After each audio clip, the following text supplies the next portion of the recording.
हाल ही में ना मैंने ना अपनी एक हम लोग बात कर रहे थे गंगा नदी की वाटर क्वालिटी के। तो लाइक हम लोग ऐसे ही पर्सनल बात कर रहे थे। तो लाइक मैंने बोला कि रिपोर्ट्स के मुताबिक मतलब मैंने बहुत ज़्यादा नॉलेज की बात ये चीज़ सुनी थी कि गंगा नदी का पानी जो है उत्तराखंड तक ठीक रहता है। मतलब जहाँ से गंगा नदी का उद्गम होता है वहाँ तक ठीक रहता है और उत्तराखंड में भी क्वालिटी जो है पानी की वो अच्छी होती है। ठीक है, लेकिन जैसे ही यूपी एंटर करता है लाइक तीन जो कि सबसे पॉपुलर हैं जैसे कि पटना हुआ और उत्तर प्रदेश का क्या बोलते हैं अपन, उत्तर प्रदेश का और वाराणसी, इसलिए वाराणसी तीन जगहों पे जो है गंगा नदी का वाटर क्वालिटी हो जाता है। यहाँ से जैसे ही यूपी में एंटर करती है नदी तो वाटर क्वालिटी धीरे धीरे उसमें पॉल्यूशन जो है वो बढ़ जाता है। और इसका कारण ये नहीं कहेंगे कि यूपी में बहुत ज़्यादा पॉल्यूशन होता है, हम ये कहेंगे कि यूपी में पॉपुलेशन इतना सा कि जो गंगा नदी का जो पानी है उनका सीवेज वगैरह जो कि कुछ गंदगी जो है पॉल्यूशन वगैरह वो झेल नहीं पाती है और उसका वाटर क्वालिटी इंटैक्ट है। तो मेरी जो दोस्त है भाई वो बोलने लगी कि मतलब आप जानते हैं यूपी वालों को जब भी आप कुछ सही चीज़ नॉलेजेबल चीज़ बताते हो भाई इन लोग को डाइजेस्ट नहीं होती है।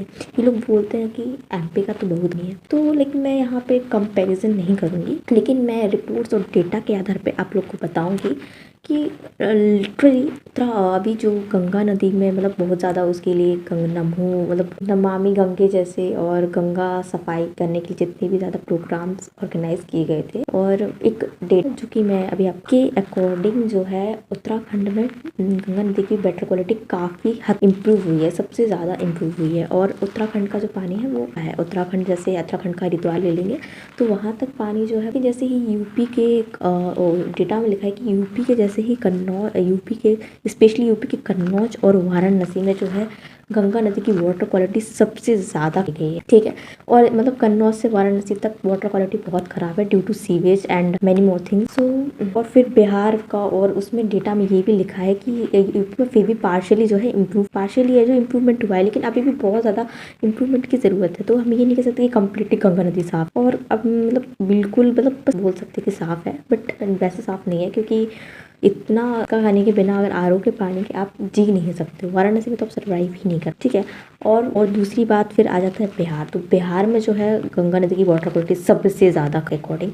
तो यूपी में तो पार्शियली इम्प्रूव्ड है लेकिन बिहार को इम्प्रूवमेंट की बहुत ज़्यादा ज़रूरत है क्योंकि बिहार में पानी बहुत, और पश्चिम बंगाल में है जो तो ठीक ही हो जाता है, फिर वहाँ से तो नदी लैंड कर जाती है। तो मेरा मानना ये है और मेरा ओपिनियन बस ये है कि लोगों को सच्चाई से भागना नहीं चाहिए, सच्चाई को सुनना सीखना चाहिए और सच को एक्सेप्ट करना चाहिए। अगर आप ही लोग ऐसे बोल दोगे कि दूसरे स्टेट को देखो ऐसे स्टेट को देखो, मैं ये नहीं कहूँगी कि एमपी की कंडीशन अच्छी है, but as compare to UP की जो गंगा नदी है लाइक आप पूरा चाहे किसी भी नदी को देखिए, चाहे साउथ इंडिया की नदी को देखिए, चाहे वेस्टर्न इंडिया की नदी को देखिए, चाहे किसी भी नदी को देखिए, सबसे ज़्यादा हमारे यहाँ पे जो कंडीशन ख़राब है वो यमुना, सबसे ज़्यादा हमारे यहाँ पे जो कंडीशन ख़राब है वो यमुना गंगा और सब नदियों की ख़राब है। और इसका रीज़न ये भी यहाँ की पॉपुलेशन ज़्यादा है और इतना ज़्यादा गंगा नदी झेल ही नहीं पाती है। भले ही उसमें एक बैक्टीरिया पाया जाता है जो कि कीटाणु खाया जाता है, खा लेता है, जितना भी गंदगी होता है उसको खा लेता है, लेकिन इतना ज़्यादा गंदगी हो गया है कि गंगा नदी खुद बेचारी रह ही नहीं पा रही है।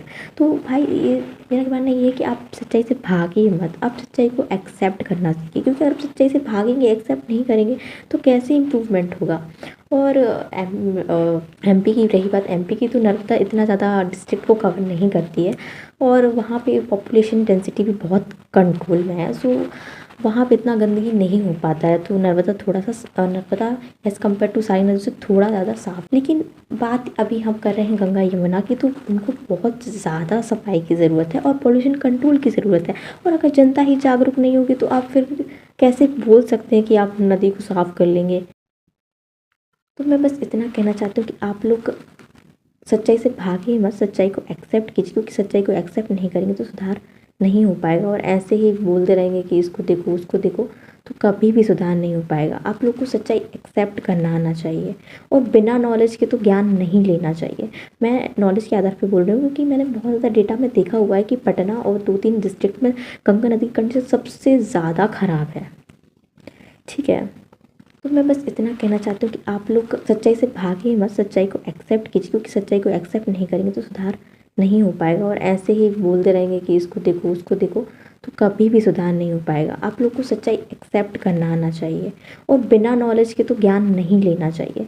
मैं नॉलेज के आधार पे बोल रही हूँ क्योंकि मैंने बहुत ज़्यादा डेटा में देखा हुआ है कि पटना और 2-3 डिस्ट्रिक्ट में गंगा नदी की कंडीशन सबसे ज़्यादा खराब है। ठीक है।